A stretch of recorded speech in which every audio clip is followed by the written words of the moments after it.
एक बार की बात है, एक गुरु का शिष्य ज़्यादा बोलने की आदत से परेशान था। वह जब भी किसी से मिलता तो मिलने के बाद अपने मित्रों के सामने उस इंसान के बारे में अपने विचार देना शुरू कर देता। उससे कोई पूछे या ना पूछे, लेकिन वह लगभग अपने आसपास की हर चीज़ के बारे में अपने विचार बता देता। आश्रम में रहने वाले लगभग हर छात्र और शिष्य के बारे में उसकी अपनी सकारात्मक और नकारात्मक सोच थी, जिसे वो बिना सोचे समझे लोगों के सामने रख देता था। जब भी आश्रम में रहने वाला कोई दूसरा छात्र उसके सामने अपनी समस्या लेकर आता, तो वह उसकी पूरी बात सुने बिना ही उसे अपनी सलाह देना शुरू कर देता। वह हमेशा अपने मित्रों से कहता रहता था, तुम्हें यह काम ऐसे करना चाहिए था, वह काम वैसे करना चाहिए था।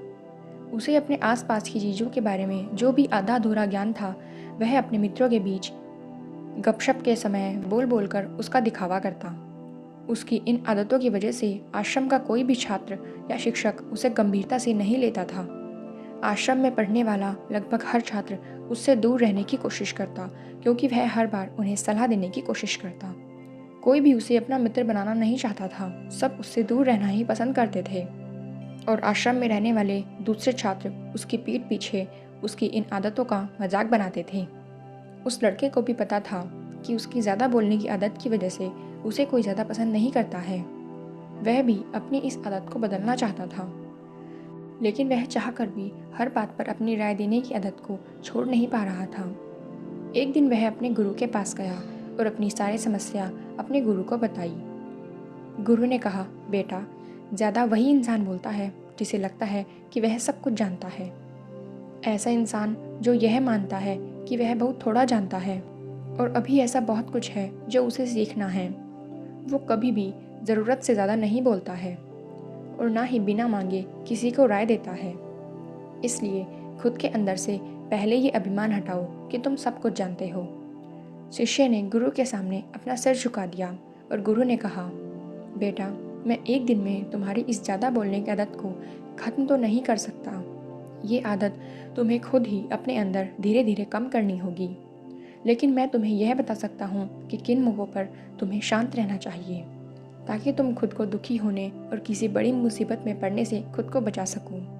शिष्य ने गुरु की बातों से सहमति जताते हुए अपना सर हाँ में हिला दिया।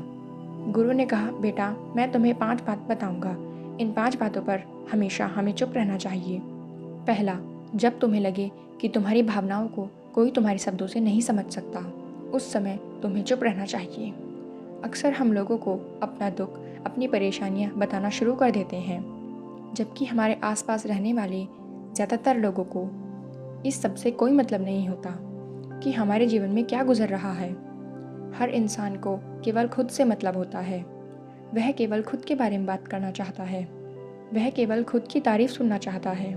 उन्हें हमारे जीवन की समस्याओं से कोई लेना देना नहीं है और ना ही वो सुनना चाहते हैं। हो सकता है कि 1 या 2 बार वो तुम्हारी दुख भरी कहानी सुन भी लें, लेकिन उसके बाद वो तुमसे दूर भागना शुरू कर देंगे, क्योंकि कोई भी दुखी या असहाय इंसान के साथ रहना पसंद नहीं करता है। इसलिए कभी भी अपने कुछ करीबी मित्रों और परिवार वालों को छोड़कर किसी ऐसे इंसान को अपनी परेशानी न बताएं जो तुम्हारी बातों को समझने के बजाय उनका मजाक बनाए। दूसरा, जब तुम्हें यह न पता हो कि किसी विशेष मौके पर क्या बोलना है और तुम्हें किसी विशेष घटना के बारे में आधा अधूरा ही ज्ञान हो, तो ऐसे मौके पर भी तुम्हें चुप ही रहना चाहिए। ऐसा इंसान जो आधा अधूरा ज्ञान होने के बाद भी उस विषय में बात करता है, वह अक्सर मजाक का पात्र बनता है और कोई भी ऐसे इंसान को कभी गंभीरता से नहीं लेता। अपनी बात को प्रभावशाली तरीके से वही इंसान रख सकता है जिसे उस घटना या विषय के बारे में गहराई से जानकारी हो। इसलिए कभी भी आधी अधूरी और इधर उधर से मिलने वाली जानकारी के आधार पर लोगों से अपनी बात मनवाने की कोशिश न करें। हालांकि दोस्तों, प्रभावशाली बात करना और एक ऐसा इंसान बनना जिससे हर कोई बात करना चाहे, जिसे हर कोई सुनना चाहे, ये भी एक कला है जिसे हर इंसान सीख सकता है। आप भी सीख सकते हैं। बस आपको बातचीत करने और उसे लीड करने के लिए कुछ नियम पता होने चाहिए। इसलिए तरह तरह की किताबें पढ़ें और तरह तरह के टॉक शोज सुनें। तीसरा, गुरु ने कहा, जब तुम्हारे सामने कोई इंसान तीसरे इंसान की बुराई कर रहा हो, तो ऐसी परिस्थिति में भी तुम्हें चुप रहना चाहिए। तुम्हें कभी भी ऐसी नकारात्मक बातचीत का हिस्सा नहीं बनना चाहिए, क्योंकि आज जो इंसान तुम्हारे सामने किसी तीसरे इंसान की बुराई कर रहा है, वही कल को किसी और के सामने तुम्हारी भी बुराई करेगा। और इस बात की ज़्यादा संभावना है कि आज तुमने उसकी हाँ में हाँ मिलाने के लिए तीसरे इंसान की जो बुराई की है, और कल रिश्ते ठीक होने पर वह उस तीसरे इंसान से जाकर कहे कि तुमने उसके बारे में क्या क्या कहा था। इसलिए जब भी कोई किसी तीसरे इंसान की बुराई करे या उसके गलत समय का मजाक उड़ाए, तो तुम्हें बस उसकी बातें सुन लेनी हैं। अपनी कोई भी राय वहाँ मत रखना। अगर तुम उस तीसरे इंसान के बारे में अपनी राय रखते हो, तो भविष्य में तुम्हारे लिए समस्या खड़ी हो सकती है। चौथा, गुरु ने कहा, जब तुम्हारे सामने कोई गुस्से या घृणा से चिल्लाए, तुम्हारा अपमान करने की कोशिश करे, तब ऐसी स्थिति में तुम चुप रहकर सामने वाले के गुस्से और घृणा को कम कर सकते हो। साथ ही तुम स्थिति को खराब होने से बचा सकते हो। जब तुम सामने वाले का जवाब क्रोध से न देकर उस समय चुप रह जाते हो, तब यह बात उस क्रोध करने वाले इंसान के दिल में लगती है। गुस्सा कम होने पर उसे अपनी गलती पर पछतावा होता है, और ज़्यादा संभावना है कि अपनी गलती के लिए वह तुमसे क्षमा मांगे, और क्षमा नहीं भी मांगे तो वह अंदर ही अंदर खुद को दोषी समझने लगता है, और फिर अगली बार वह तुम पर गुस्सा या घृणा करने से पहले कई बार सोचेगा। लेकिन तुम्हें हर स्थिति में चुप नहीं रहना। अगर कोई गलत कर रहा हो तो तुम्हें उसका जवाब भी देना है, क्योंकि कुछ लोग ऐसे भी होते हैं जिन्हें हमारा चुप रहना हमारी कमज़ोरी लगता है। गुस्से के दौरान चुप रहने का यह तरीका केवल परिवार, सगे संबंधियों और कुछ प्रिय मित्रों के सामने ही सही है, ना कि हर इंसान के लिए। अगर तुम हर जगह चुप रहने लग गए तो इसका गलत फ़ायदा उठाया जाएगा। गुरु ने आगे कहा, पांचवा, जब कोई इंसान तुमसे उसके जीवन की कोई दुख भरी घटना या अपने जीवन की कोई परेशानी साझा कर रहा हो, तो ऐसी परिस्थिति में तुम्हें चुप रहकर केवल उसकी बातों को सुनना है।